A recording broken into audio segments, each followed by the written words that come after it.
Isinga mga sanipan nagkakapatid awasin ng natragana sa generasi hadi pamanda masih orang mereka isinga nagkaroon so hari ini hari hello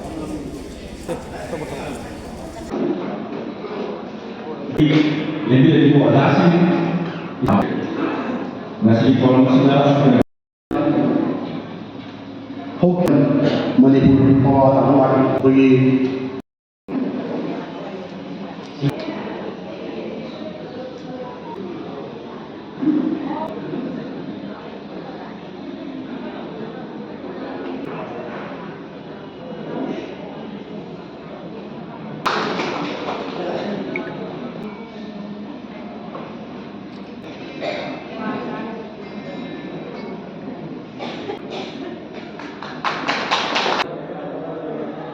जाति असे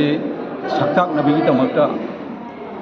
होनाजबा मतमतमदा लागिबा programme चिंबा 12 December को हायरसु 9 जनवरी को हायरसु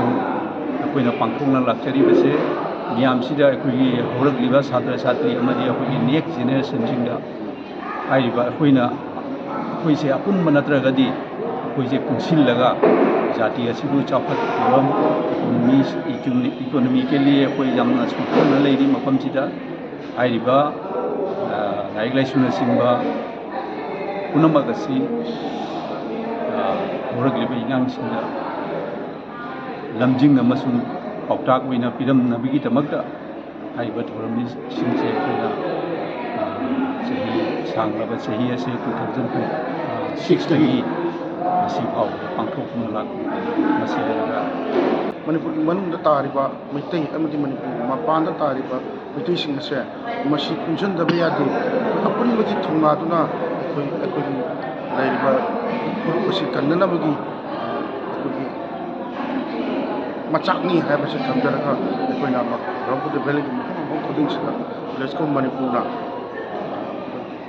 support तौजरगा सिगुमबा चैतन्य प्रताप संतोषे तौजबनी